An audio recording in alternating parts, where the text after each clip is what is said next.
அன்புள்ள திராவிட முன்னேற்றக் கழகத்தினுடைய இளைஞரணியின் மாவட்ட, மாநகர, மாநில அமைப்பாளர்கள், துணை அமைப்பாளர்கள் ஆலோசனை கூட்டத்திற்கு தலைமை பொறுப்பை ஏற்றுள்ள மாண்புமிகு எதிர்க்கட்சித் தலைவர், இளைஞர் அணியினுடைய செயலாளர் தம்பி உதயநிதி அவர்களை, முன்னிலை பொறுப்பை ஏற்றுள்ள கழகத்தினுடைய துணை பொதுச் செயலாளர், நாடாளுமன்ற உறுப்பினர் அருமை சகோதரர் ராஜா அவர்களை, வரவேற்பு நல்கியிருக்கக்கூடிய மாநில துணை செயலாளர் ஜோயல் அவர்களை, தீர்மானங்களை வாசித்து வழங்கியிருக்கக்கூடிய மாநில துணை செயலாளர்கள் அப்துல் மாலிக் அவர்களே, பிரகாஷ் எம்பி அவர்களே, பிரபு கஜேந்திரன் அவர்களே, ஜிபி ராஜா அவர்களே, உரையாற்றி இருக்கக்கூடிய இன்பா ரகு அவர்களே, இளையராஜா அவர்களே, சட்டமன்ற உறுப்பினர் ஸ்ரீனிவாசன் அவர்களே, சட்டமன்ற உறுப்பினர் ஜெயக்குமார் அவர்களே, மணிராஜன் அவர்களே, எவரெஸ்ட் நரேஷ்குமார் அவர்களே, ராமஜெயம் அவர்களே, இங்கே எனக்கு முன்னால் நன்றி நல்கிருக்கக்கூடிய வழக்கறிஞர் பிரகாஷ் அவர்களே, இந்த நிகழ்ச்சியை தொகுப்புரையாக நிகழ்த்தி கொண்டிருக்கக்கூடிய ஈஸ்வரப்பன் அவர்களே, மற்றும் வருகை தந்துள்ள என் உயிரோடு கலந்திருக்கக்கூடிய தலைவர் கலைஞர் அவர்களின் உயிரினும் உயிரான அன்பு உடன்பிறப்புகளை, உங்கள் அனைவருக்கும் என்னுடைய அன்பான வணக்கம். இளைஞரணியை சார்ந்திருக்கக்கூடிய மாவட்ட, மாநகர, மாநில அமைப்பாளர்கள், துணை அமைப்பாளர்கள் ஆலோசனை கூட்டத்தில் உங்களோடு சேர்ந்து நானும் கலந்து கொள்வதில் மிகுந்த மகிழ்ச்சி அடைகிறேன், பெருமைப்படுகிறேன். இந்த வாய்ப்பை எனக்கு உருவாக்கி தந்திருக்கக்கூடிய இளைஞர் அணிக்கு என்னுடைய இதயபூர்வமான நன்றியை நான் முதலில் தெரிவித்துக் கொள்ள விரும்புகிறேன். பொதுவாக இளைஞரணி நிர்வாகிகளாக இருக்கக்கூடிய உங்களை சந்திக்கிறதுல எனக்கு அதிக மகிழ்ச்சி தருவது வேறொன்றும் நிச்சயமாக இருக்க முடியாது. காரணம், நான் வளர்ந்தது இளைஞரணி, நான் வளர்த்தது இளைஞரணி, என்னை வளர்த்தது இளைஞரணி. அதனால தான் உங்களை சந்திக்கிறதுல அளவு கடந்த மகிழ்ச்சி அடைகிறேன். நான் வளர்த்த இந்த இளைஞரணியை இன்றைக்கு தம்பி உதயநிதி அவர்கள் மிக சிறப்பாக வளர்த்து கொண்டிருக்கிறார். தொடர்ந்து வளர்த்து இந்த இயக்கத்திற்கு துணை நிற்க போகிறார். அதற்கு எடுத்துக்காட்டு தான் லட்சக்கணக்கான இளைஞர்களை கொண்டு வந்து இந்த இயக்கத்தில் அவர் சேர்த்திருக்கிறார். கொள்கை பாசறை பயிற்சி முகாம்களை நடத்தினது, முரசொலி இதழிலே கடைசி பக்கத்தை பாசறை பக்கமாக வடிவமைச்சு கொள்கைகளை பரப்பக்கூடிய அந்த பணி, அதேபோல் முத்தமிழறிஞர் பதிப்பகம் தொடங்கினது, தொகுதிகள் தோறும் கலைஞர் நூலகங்களை திறந்து வச்சது, இளம் பேச்சாளர்கள், எழுத்தாளர்கள், ஆராய்ச்சியாளர்களை, பத்திரிகையாளர்களை உருவாக்குனது, அறிவு திருவிழாவை நடத்தினது, இப்படி சொல்லிக்கிட்டே போக முடியும். அதனால தான் லட்சக்கணக்கான இளைஞர்கள் நம்முடைய திமுக இளைஞரை நோக்கி வந்து கொண்டிருக்கிறீங்க. தம்பி உதயநிதியும் கடுமையாக உழைக்கிறார். அதனால தான் இன்றைக்கு துணை முதலமைச்சராக உயர்ந்து இப்போ சட்டமன்ற எதிர்க்கட்சி தலைவராக இன்றைக்கு விளங்கி கொண்டிருக்கிறார். தம்பி உதயநிதியினுடைய இந்த வளர்ச்சிக்கு இளைஞரணியினுடைய நிர்வாகிகளாக நீங்கள் தான் அதற்கு அடித்தளம். உங்களுடைய உழைப்புக்கும் உங்களுடைய செயல்பாட்டுக்கும் நான் என்னுடைய பாராட்டையும் நன்றியும் முதல்ல தெரிவிச்சுக்கிறேன். நடந்து முடிஞ்ச சட்டமன்ற தேர்தலில் நாம் வெற்றி வாய்ப்பை இழந்துட்டோம். இன்னும் சொல்லணும்னா இன்றைக்கு நம்ம ஆட்சியை இழக்கலை, நம்முடைய தயவில் தான் ஆட்சி நடந்துக்கிட்டு இருக்கு. என்னன்னு புரியும் உங்களுக்கு, அதனால் அந்த விவரத்துக்கெல்லாம் நான் போக விரும்பலை. இது போன்ற தோல்விகளை என்னை போன்ற சீனியர்கள் நிறைய பார்த்துருக்குறோம். ஆனால் இளைஞர்களான உங்களுக்கு பெரிய வருத்தத்தை தந்திருக்கு. திமுக ஆளுங்கட்சியாக வர முடியாதது கூட பரவாயில்ல, நம்ம தலைவரை வெற்றி பெற முடியாமல் போனது தான் ரொம்ப வருத்தமாக இருக்குது. இது தாங்கிக்கவே முடியலன்னு நிறைய பேர் பேசுகிறத பார்க்குறேன். உங்கள் அன்பை நான் புரிஞ்சுக்கிறேன். தேர்தலில் வெற்றி தோல்வி சகஜம். ஆனால் என்றைக்குமே தனி மனிதர்களை விட இந்த இயக்கம்தான் பெருசு. தனிப்பட்ட என்னோட தோல்வியை விட கழகத்தோட தோல்விக்கு தான் நீங்கள் வருத்தப்படணும். நான் அதுக்கு தான் வருத்தப்படுறேன். நானே தோற்றிருந்து கழகம் ஜெயிச்சிருந்தா நான் மகிழ்ச்சியாக தான் அடைஞ்சிருப்பேன். இனி தனி நபர்களை விட கொள்கையை லட்சியத்தை முன்னிறுத்து இயங்கக்கூடிய இயக்கம் இந்த இயக்கம். ஸ்டாலின் என்பவன் வெளியில் தெரிகிற முகம்தான். இதோட இதயமும் நரம்பும் ரத்த ஓட்டமும் தொண்டர்கள் தான். எனக்கு இருக்கக்கூடிய வருத்தம் எல்லாம் என்ன தெரியுமா, திமுகவால் 2 முறை தொடர்ந்து வென்று ஆட்சி பொறுப்பேற்று முதலமைச்சராக முடியாதுன்னு சொல்றதை இந்த முறை மாற்றி காட்ட வேண்டும் என்று நான் கடுமையாக உழைச்சேன். நான் மட்டும் இல்லை, என்னை போல நீங்களும் உழைச்சிங்க. உறக்கமில்லாமல் உங்களையெல்லாம் உழைக்க வச்சோம். அது நடக்கலையே என்ற வருத்தம் தான் எனக்கு இருக்கு. என்னுடைய அனுபவத்திலிருந்து சொல்லுகிறேன், அரசியலில் மேடு பள்ளம் வரும், ஏற்றம் இறக்கம் வரும். இன்னும் சொல்லணும்னா நாம் பார்க்காத வெற்றியும் இல்லை, நாம் பார்க்காத தோல்வியும் இல்லை. திராவிட முன்னேற்ற கழகம் என்பது 1949 தொடங்கப்பட்டுச்சு. 52 தேர்தல் நடந்துச்சு, அதில் நாம் ஈடுபடலை. 57 நடைபெற்ற தேர்தலில் நம்முடைய கழகம் களத்தில் இறங்குச்சு. 15 இடங்களில் நாம் அன்றைக்கு வெற்றி பெற்றோம்.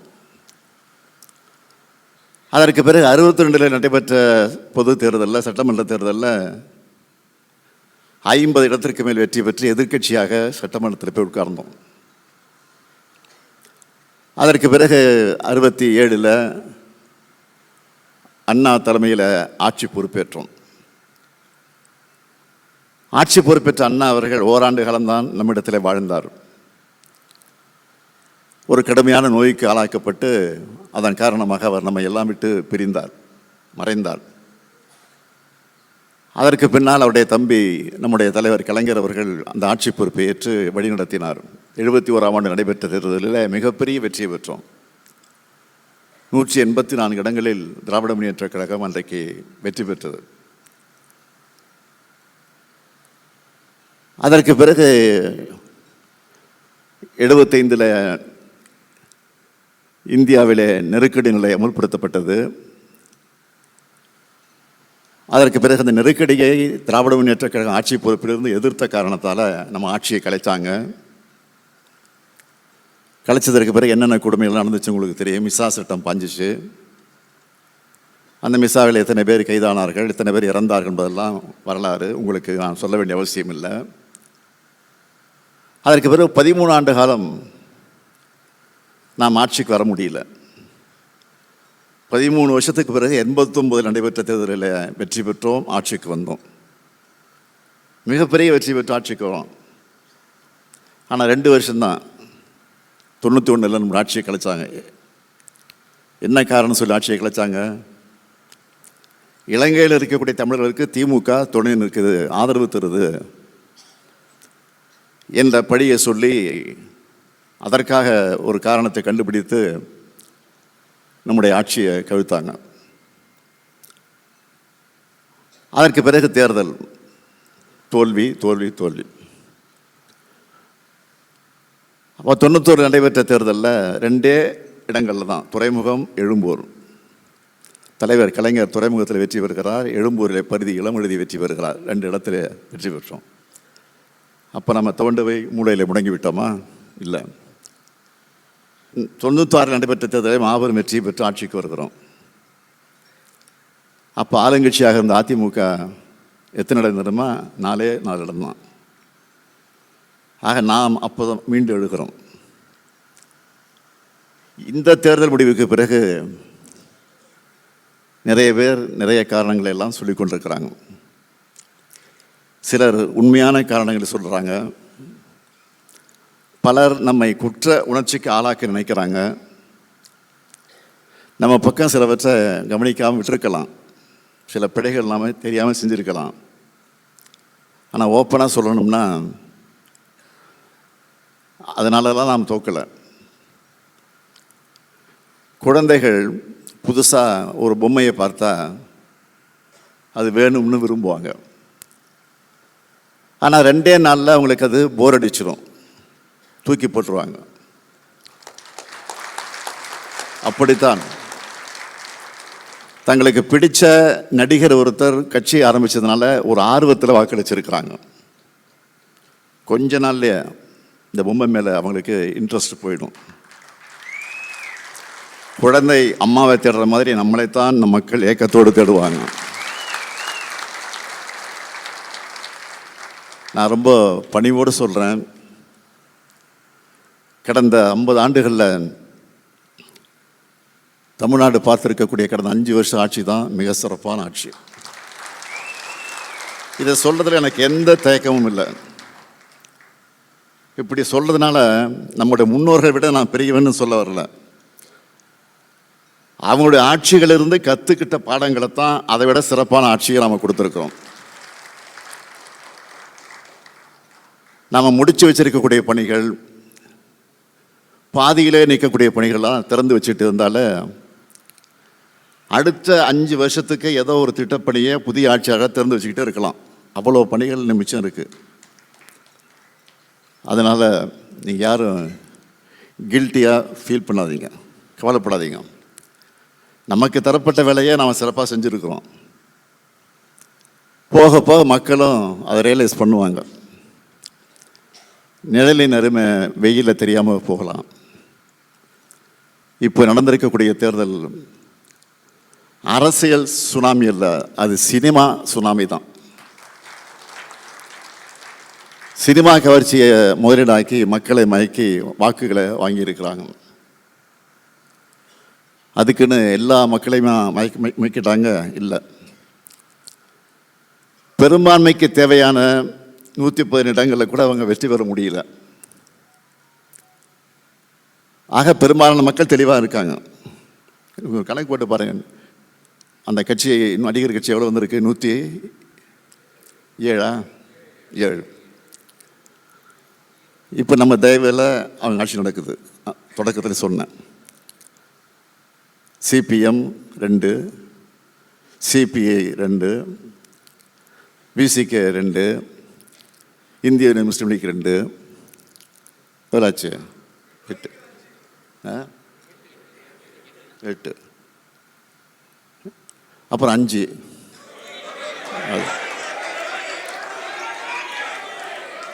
ஆக இந்த 13 அந்த 107 சேர்ந்தால் 120 தான். அதிமுக 2ஆக உடைச்சு அதில் கொஞ்சம் அதிகமான இடங்களை எடுக்க முயற்சி பண்ணாங்க. அது தோல்வி அடைஞ்சிருச்சு அவங்களுக்கு.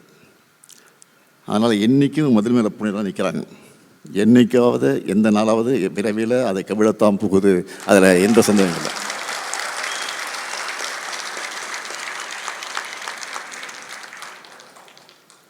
கம்யூனிஸ்ட் கட்சியோ விடுதலை சிறுத்தைகளோ இந்திய யூனியன் முஸ்லீம் லீக்கோ ஆதரவு தருவதாக சொல்லிட்டு தான் போனாங்க. ஆனால் ஆதரவு மட்டும் இல்லை, அமைச்சர்களிடம் இருக்கிறாங்க, வாழ்த்துக்கள். ஆனால் எந்த நேரத்தில் என்ன ஆகும் என்பது நாம் பொறுத்திருப்போம். நிச்சயமாக இது 5 ஆண்டு காலம் நடைபெறக்கூடிய ஆட்சி அல்ல, உறுதியாக சொல்கிறேன். ஆனால் ஜனநாயக அமைப்பில் இந்த தீர்ப்பு சினிமா கவர்ச்சிக்கு சாதகமாக அமைஞ்சிருக்கிறது தான் உண்மை. இன்னும் சொல்லணும்னா, நம்ம கூட்டணி மேலே நம்பிக்கை வச்சு மக்கள் தேர்ந்தெடுத்த எம்எல்ஏக்கள் துணையோடு இந்த ஆட்சி நடக்குது. ஆனால் இந்த வெற்றியை மாபெரும் வெற்றியாக சித்தரிக்க பல வேலைகள் நடந்துக்கிட்டு இருக்கு. அதை முறியடித்தாலே போலி பிம்பங்கள் நொறுங்கி போயிடும். நமக்கும் அவங்களுக்கும் 17 லட்சம் வாக்குகள் தான் வித்தியாசம். நம்மை நம்பி 1,55 லட்சம் மக்கள் வாக்களிச்சிருக்கிறாங்க. 73 எம்எல்ஏக்கள் நமக்கு வந்திருக்கிறாங்க. இன்னும் சொல்லணும்னா, நம்மளோட தோல்விக்கே இன்று மக்களெல்லாம் பெரும்பான்மையாக வருத்தப்பட்டு இருக்கிறாங்க. நீங்கள் கூட மீடியாவில் நிறைய பேட்டிகளை பார்த்துருப்பீங்க. பொதுமக்கள் நம்மளோட சாதனைகளை சொல்லிட்டு வாக்களிக்கும் போது சும்மா மாற்றி போட்டோம்னு சொல்கிறாங்க. சும்மா பசங்க சொன்னாங்க, விளையாட்டுதானே போட்டோம் 2 ஓட்டு. ஆனால் நீங்கள் முதலமைச்சராக தான் அப்படிங்க நினச்சோம், அதான் அது இல்லையா போச்சு, அதான் வருத்தமாக இருக்குது. அவங்க நம்ம சாதனைகளை சொல்கிற போது கேட்கும்போது மகிழ்ச்சியாக இருந்தாலும் அவங்களுடைய வாக்குகளை நாம் பெற தவறுனது ஏன்னு சிந்திக்க வேண்டியது இப்போ அவசியமாக இருக்குது. மக்களிடையே நமக்கு எதிர்ப்பலை இல்லை. ஆனால் நான் தவறுவிட்ட இடங்களில் இனியும் செருக்கிடக்கூடாது. இனிமேல் நம்முடைய பிரச்சாரத்தை பல்வேறு முனைகளில் நடத்தணும். அதைத்தான் தம்பி உதயநிதி பேசுகிறவர் சொன்னார். பிரச்சாரத்தையும் ஸ்டைலையும் காலத்துக்கேற்ற மாதிரி மாற்றணும். அறிவார்ந்த உரையாடல்கள் எந்த அளவுக்கு அவசியமோ அதே அளவுக்கு அதை நோக்கி இன்றைய இளைஞர்களை ஈர்க்க வேண்டியதும் அவசியம். அதுக்கு சோஷியல் மீடியாவை சமூக வலைத்தளங்களை நாம் சரியாக பயன்படுத்திக்கணும். நம்மக்கிட்ட வரலாறு இருக்குது, கொள்கை இருக்குது, சாதனை இருக்குது, எதிர்காலத்துக்கு தேவையான தொலைநோக்கு பார்வை இருக்குது. இது எல்லாத்தையும் இளைஞர்களுக்கு எடுத்து சொல்லணும், அவங்களுக்கு புரிகிற மாதிரி சொல்லணும். புரிஞ்சிக்க ஆரம்பித்தா இளைஞர்கள் திமுகவை நோக்கி தான் வருவாங்க. அதுக்காகத்தான் பொறுப்பும் கடமையும் இளைஞர்களான உங்கள்கிட்ட நான் ஒப்படைக்கிறேன். இதுக்கான ஒர்க் ஷாப்புக்களை தம்பி உதயநிதி நடத்த வேண்டும் என்று நான் உங்கள் அனைவரின் சார்பில் அந்த நேரத்தில் கேட்டுக்கொள்கிறேன். 50-80 பேர்னு குழுக்களாக பிரிஞ்சு ட்ரைனிங் கொடுக்கலாம். இன்னும் சொன்னால் ஆன்லைன் ஒர்க் ஷாப் நடத்தி பயிற்சி கொடுங்க. கண்டென்ட் உருவாக்குறது ஆர்கனைஸ்டாக செயல்படுறது தொடங்கி டெக்னிக்கலாக என்னென்ன செய்யணும், எப்படியெல்லாம் கிரியேட்டிவாக செய்யப்படணும், முழுமையாக இந்த ஒர்க் ஷாப்பில் பயிற்சி அளிக்கணும். அதை சரியாக செயல்படுத்துறதையும் உறுதி செய்யணும். நம்முடைய சாதனைகளை சரியாக கொண்டு போய் சேர்க்கிறது தான் நம்முடைய கடமை. அது செய்யாமல் விட்டது நம்முடைய தவறு. இனி அது நடக்கக்கூடாது. சோஷியல் மீடியாவில் மட்டும் இல்லை, குடும்பங்கள், உறவினர்கள், நண்பர்கள் தொடர்ந்து அரசியல் பேசுங்க. நம்முடைய இயக்கம் அறிவியக்கம் என்பதை காட்டுங்க. இளைஞர்களை நம்ம இயக்கத்தை நோக்கி அழைச்சிக்கிட்டு வாங்க. அதுக்கு இந்த நோக்கத்தோடு உங்களுடைய இந்த பணிகள் எல்லாம் கூர்மைப்படுத்தணும்னு தம்பி உதயநிதியை கேட்டுக்கிறேன். இளைஞர் அணியரான நீங்கள் தான் இனி இந்த இயக்கத்தோட எதிர்காலம். உங்களை நம்பித்தான் இந்த இயக்கம் இருக்குது, தமிழ்நாடும் இருக்குது. உங்களுடைய உழைப்புக்கு நிச்சயம் உரிய அங்கீகாரம் கிடைக்கும். இங்கே எத்தனை இளைஞர்கள் இருக்கீங்க, உங்கள் நண்பர்களோட உரையாடுங்க. அவங்கள கிண்டல் பண்ணுற மாதிரியோ புண்படுத்துகிற மாதிரியோ பேசாமல் பொறுமையாக அவங்களுக்கு புரிகிற மாதிரி நம்ம தரப்பு நியாயத்தை எடுத்து சொல்லுங்க. நம்ம ஆட்சியில் இருந்தப்போ இருந்ததை விட இப்போ தான் நிறைய இளைஞர்கள் தீவிரமாக திமுகவை ஆதரிக்க தொடங்கியிருக்கிறாங்க. இப்படி ஒரு இயக்கம் தோத்துடுச்சே, இந்த இயக்கத்துக்காக நாம தான் உழைக்கணும்னு நினைக்கிறாங்க.